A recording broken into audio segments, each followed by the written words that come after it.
Welcome to The Catalyst, an exciting and insightful podcast produced by Northeast Iowa Community College. I'm your host, Amy Lasik. Together, we'll explore the people, programs, and partnerships that make Northeast Iowa Community College unique. From student success stories to behind-the-scenes info about athletics, innovation, and industry collaboration, each episode dives deeper into your community's college. Get ready for an inside look at the impact of community-driven education at NICC. Well, hello, everyone. Today's episode's a little bit different and honestly a little exciting for me. We're talking about artificial intelligence, and not in that kind of abstract sci-fi robots are taking over the world kind of way, but more really on how it's already showing up in our workplace and what that actually means for leaders, employees, and organizations right now. I'm joined by three people that I am excited to talk to about. They'll all be presenting at our upcoming Artificial Intelligence Conference. And what I love about this group is they each come from AI in a little bit different angle. And so we'll get a lot of different insights here about AI and the impact on individuals and the workplace. So I want to take some time to introduce you to each of them, and then we'll just dive right in with some conversation. Celina Peerman is an organizational psychologist with over 30 years of experience helping leaders and teams thrive. She's worked across industries from frontline operations to senior leadership, bringing a deep understanding of workplace behavior and organizational health. She's a two-time TEDx presenter, podcast host, and author of 3 books. And she's known for her humor, insight, and practical approach. I can vouch for that. And she challenges leaders to rethink how they communicate, adapt, and lead for lasting impact. So thank you, Celina, for being here. My pleasure. Destery Hildenbrand is an innovative learning technology consultant specializing in immersive learning solutions, augmented reality, virtual reality, mixed reality, and artificial intelligence. A recognized industry thought leader, his expertise in AI-driven learning experiences, no-code, low-code XR development, soft skills training, and blended learning strategies ensures practical, effective solutions for organizations. And then also Skye Mercer. She's an Eastern Iowa-based certified HR consultant with over 20 years professional HR experience. Skye's diverse HR experience from managing national HR services for more than 3,000 employees in Fortune 500 company to working as an HR department of one for a 100 employee company organization. She helps her understand and provide solutions for your unique HR challenges.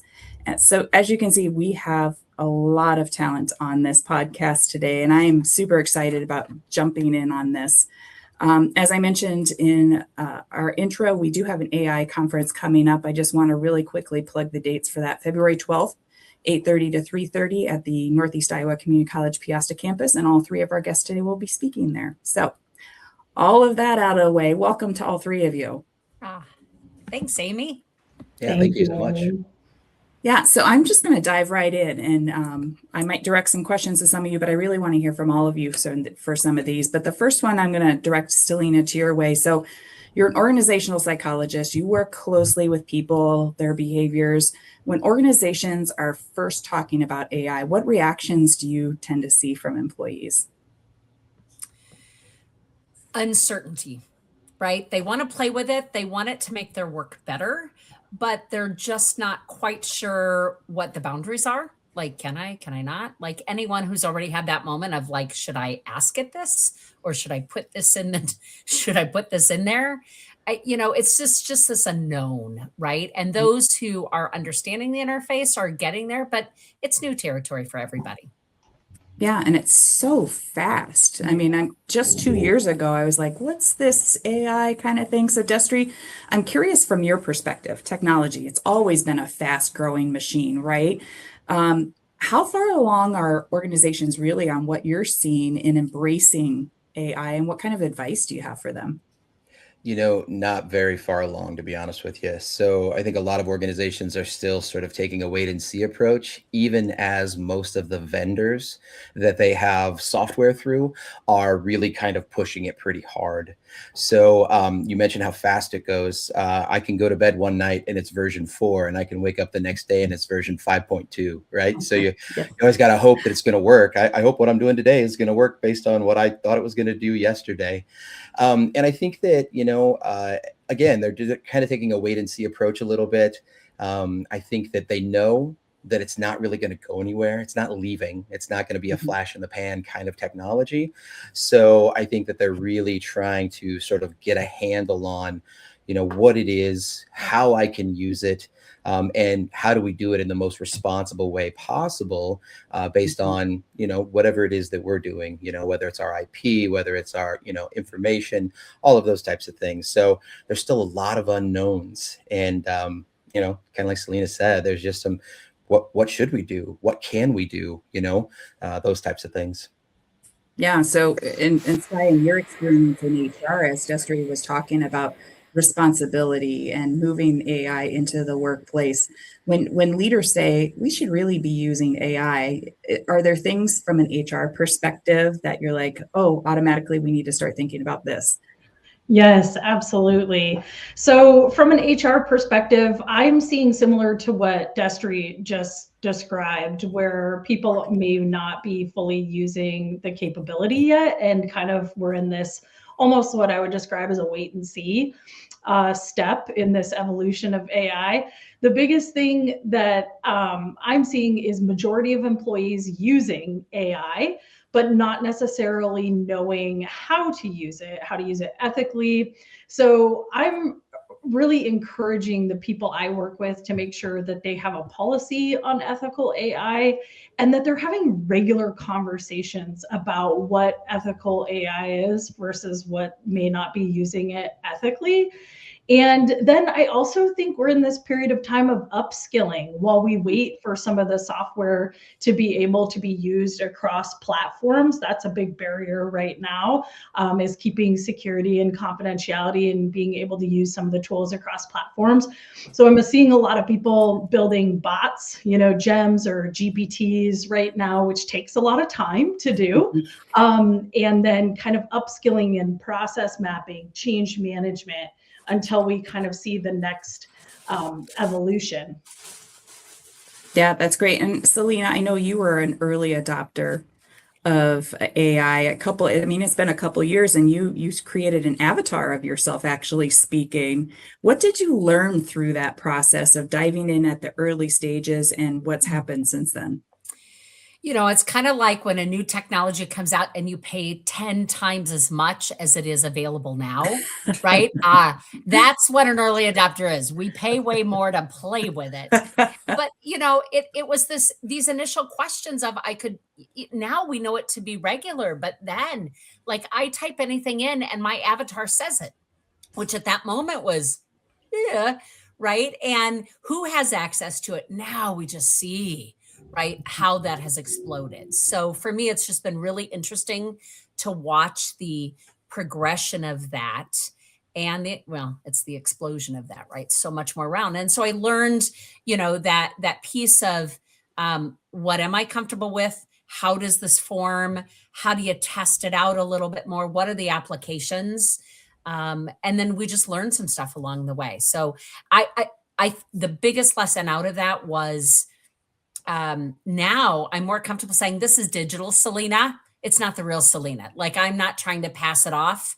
And I'd rather have us talk about this is in training, this is an AI avatar versus we're not trying to pass it off as a real human.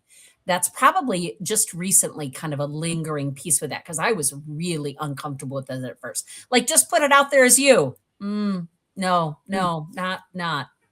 And that's really interesting. And any of you can jump in here, but that's one of the things that I've heard a lot is the authenticity of using avatars and AI, and how do you maintain that as an organization? What are any of your thoughts on that? I'll jump in real quick here. It's interesting because one of the things that most people still do is they have to qualify what they're like, oh, I did this, but I used AI, but I used it the right way. I didn't use it for everything. I only used it for this part of it, and I promise I'm not cheating, right? Coming from an instructor, like as an adjunct instructor, I think that everybody's so worried about getting caught doing something when AI is kind of just that natural evolution of resources. We would never tell anybody at a job to be like, you can't use any resources for your job. You just have to know it. right? So, I mean, if AI is just that next evolution of it, that's kind of what it is.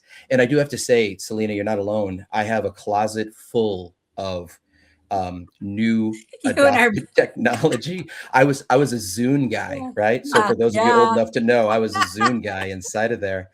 And I would also say that as far as organizations go with how they're kind of like they're looking at it, even students, right? Everybody's using it.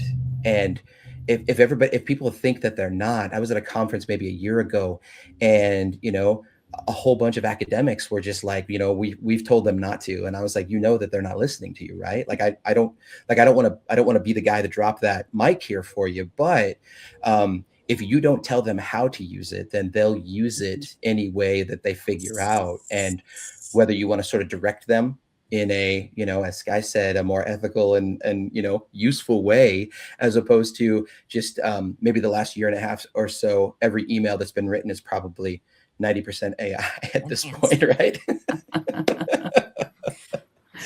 So, I mean, so true. I use AI every single day, from everything from household stuff, saving me time at home, to assisting me in coming across with the right messaging on something. So yeah, it's being used whether people like it or not. So Skye, I know you recently did a webinar for us about AI and how that can assist in workplace well-being. Can you talk a little bit about that? Yeah, absolutely. And I just want to follow up on what Destery just said too. On the low end of the research, we're looking at about 46% of employees who use AI daily. That's according to the Gallup poll. On the high end, some of them are showing 70%. And I just want to say to you, I hear that all the time of, I don't think my team's really using AI. I'm like, well, they're, probably between 46 and 70% of them are using AI. So anyways, so I had a really unique experience with AI for myself. I started using AI for my own well-being. So I'm someone who it didn't replace anyone's employment for me. I wasn't planning to hire somebody, but as a consultant, I was spending a good amount of time on work that is now more automated for myself from an AI perspective. And so when I talked with, his name's Paul Gormley, giving him and the Cirrus team a shout out at Iowa State University, when they did their AI conference, I talked with him about how for me, it's really been about my own well-being. And so I talk about looking at using AI as a resource, ethically, of course, to help you to refocus on work tasks that you haven't been able to do for the past 5 to 10 years as wholeheartedly as you would like to, because so many of our roles have grown in the world of administration. And so when I talk about AI, I'm talking about it through a lens of not only efficiency. No, if we gain efficiency, I'm not looking to stack that, with more work tasks. It's more about, how do I get back to the people work of HR that over the past 5 to 10 years has become a lot of administrative work. And so the example I give to people is, do you remember, and probably a couple of you here remember this, when you used to be able to reply to an email within a few days, like you didn't have to reply immediately. So that's the example I give just over my, decades long career in HR. I used to have more spare time to create, to think, to be involved in building relationships at work. And the other example I'll give is I recently did the AI through the lens of our own well-being workshop at a healthcare conference, or a behavioral health conference. And I said something to the effect of, what does using AI mean to you? And one of the doctors in the crowd said, it means I get to go home and see my family. Mm-hmm. And because his job has grown so much over the past 5 to 10 years of case notes, insurance paperwork, all of those things, and now he can use AI for those types of things, and he can go home to his family. And so I love looking at it through that lens. Yeah, what a great way to look at that and see how it can really create a space for you to do the things that you've been putting off, or giving you extra time back in your day to spend time with family. I think that's an amazing way to look at it. Celina, I know for a lot of employees that I've talked to over the last 18 months or so, there's a fear related to AI taking over their jobs. And so can you elaborate a little bit more on what Skye was talking about too, and what you've seen as you've been out there? Yeah, I'm breaking it down. What I'm saying is this, okay, we can get some more done. And I love that well-being framework. Thank you, Skye, for leading the way on that. But we're still responsible for outcomes, right? I think it's created more need for effective leadership and clarity and communication and even discussions around access, right? And how we innovate in this, but with some boundaries. So reflecting what everybody else has said, I see it just as this range of, okay, it does this, and yet it limits us. And back to a comment Destery made just a moment ago, I can't think of any time where I said, I didn't use the stove, but I used the microwave. It's the same, right? And so we're still in this in between of, okay, I used it. Let's normalize that. But in our conversations, this is now a leadership issue. And I don't want to put anything else on leaders, but I'm always going to hold them to that higher standard is they need to have the hard conversations to say, how will this help us? Where is it going to hold us back? And how are we going to continue to learn about it? And we've got to see it through a well-being lens because we're learning. I hope we're continuing to learn some things about that makes better companies more sustainable in our communities. And yet give employees just the reassurance that let's talk about this. To the comment earlier, like they're using it. How do we, and then there's the overuse. I was with a company and they were talking about this and they all looked at one guy in the room and went, seriously, you don't need to use it when you're asking us where we want to go to lunch, right? And they were poking fun at him, but it came across obviously written and it said, come on, let's use it for the things it needs to be. So it's an exciting time if you choose that lens, right? How can we learn from this? Because we are literally going to redesign organizations for the rest of all of our careers.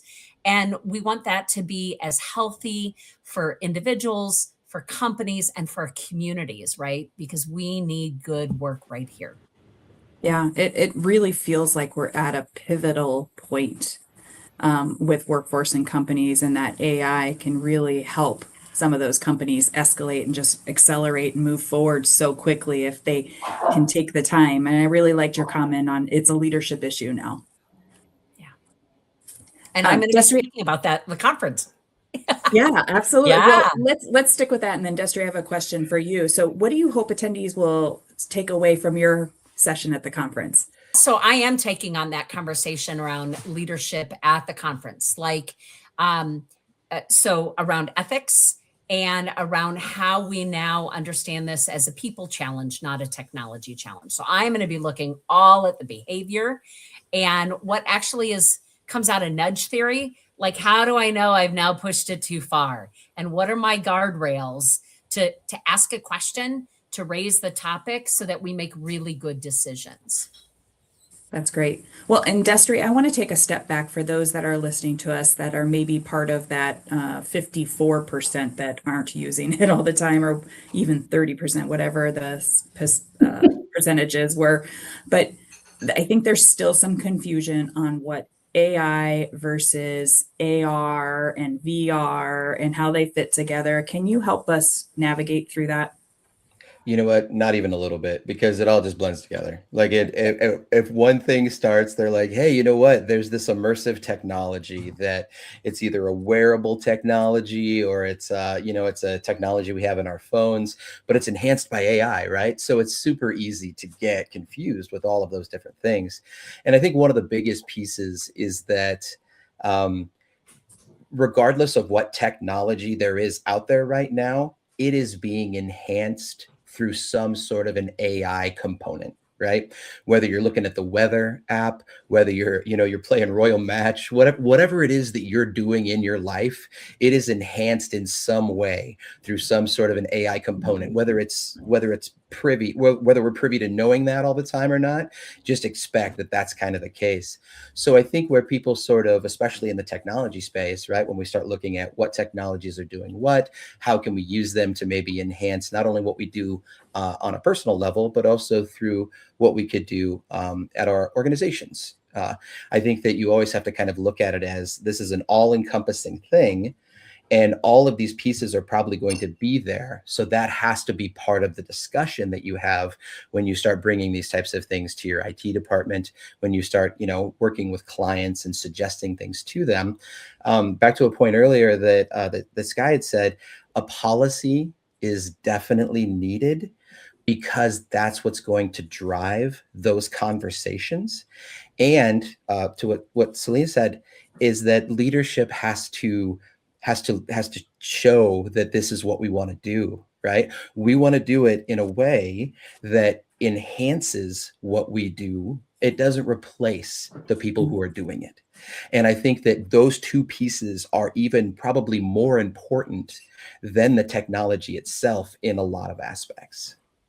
Yeah, very valid point. And I know your session at the conference will help kind of talk a lot about that. Can you talk a little bit about that? And then what is one misconception about AI that you're hoping people will leave understanding a little bit more? Yeah, sure. So really what I do in most of my sessions is just try to explain what it is, what it does, and why it matters to insert your role here, right? Insert your thing that you do here.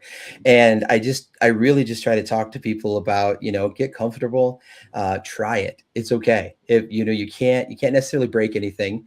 You can't necessarily, you're going to fall down. I mean, AI falls down all the time, right? Like it tells me things that are goofy, and it breaks my stuff all the time. And I'm like, shucks, AI, we got to try that again, right? You gotta just keep using it. And it's like any technology. I talk to people about this because I don't think we really put the pieces together. But at one point in time, it was unheard of that we had a computer in general or a laptop that we took with us everywhere we went, right?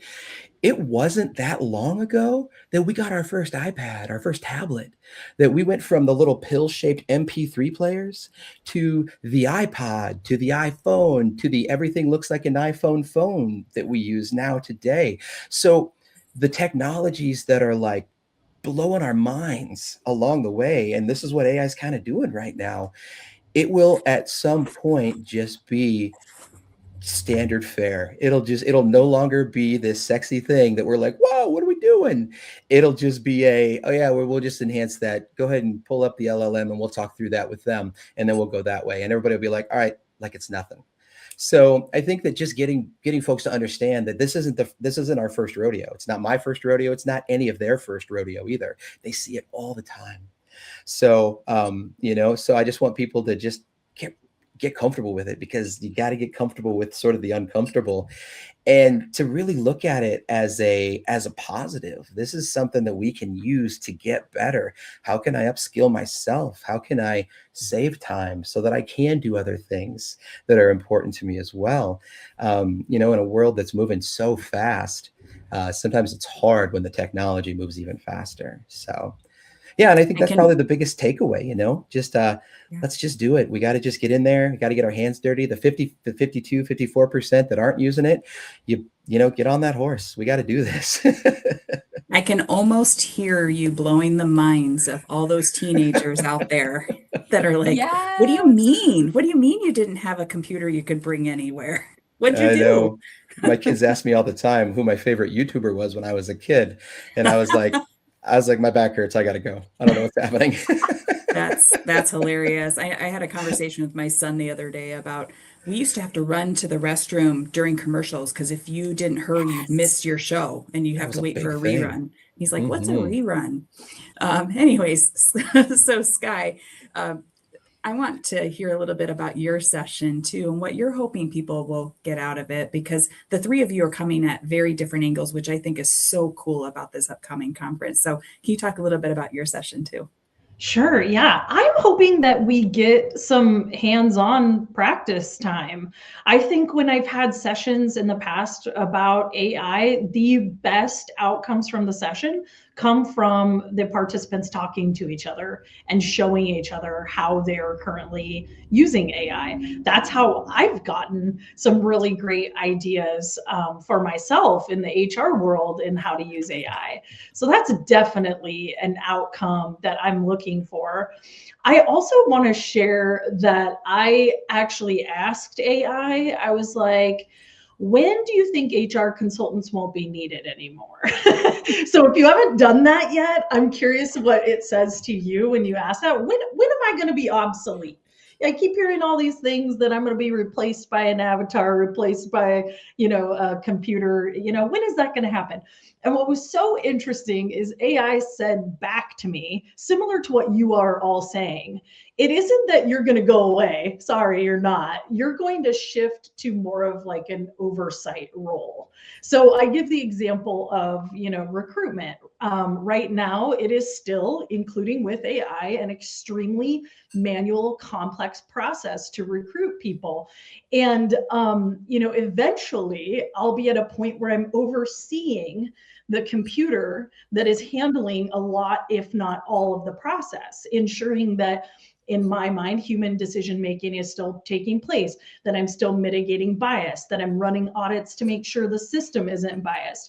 And so the AI answered me, it's like, you're not going anywhere, but your role is going to change. So I would love to encourage participants of the workshop to really think for themselves about how is my role going to change? Because the next question I asked AI is, what should I upskill in? Knowing that my role is not going to be the same as it was when I was an HR file clerk joining the workforce in 2002, literally filing papers, to what I am now as the HR consultant. Where can I upskill? And a lot of it is around like what's somewhat been mentioned before, but change management. The other thing that I think I really want to encourage participants to do is process mapping. I like to give the example of the first applicant tracking system that was ever launched that was complete garbage and actually made things harder for recruitment. But the reason it was garbage is because the IT systems were built on garbage processes. So I'm really hoping that I will encourage people to draw the processes that they are going to use AI for, so that we don't put bad technology on top of a bad process. So I know that's a lot to ask in an hour, but that's my hope for this episode. That's great. Well, we have a segment that we typically do on this podcast, Fact or Fiction. So we're going to throw a couple statements your way, and we want you to respond on whether you think it's fact or fiction. So, Celina, I'm going to start with you.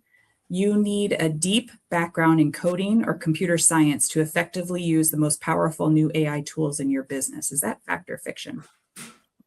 I'm going to go with fiction on that one. I think we're finding new ways so that, right, you don't need that deep knowledge. Whew. Great. All right. Now, Destery, how about you on this next one? AI can develop a personality. I think that it's absolutely fiction. So I think that AI knows absolutely everything, but it understands nothing. And regardless of how it responds to you and how friendly it seems, it is all ones and zeros. It's all patterns and things like that. So I think that anybody who looks at it any other way has to make sure you frame that lens appropriately, so that you're not interpreting it in a way that isn't necessarily beneficial, healthy, or helpful. So. Great. And so, Skye, establishing clear internal policies for how employees are allowed to use AI is a top priority for any company. Is that fact or fiction? Fact. Please get a policy. If you don't have one, please get one. And I'm going to bring a template policy to my workshop. And great. It's on Fisher Phillips has a really great, they're a law firm. I have no personal connection to them, but they have a really great template out there for policy that's free that says, do not and do, it gives the policy framework, do not do this, do this. And I really like that framework for a policy. That's great.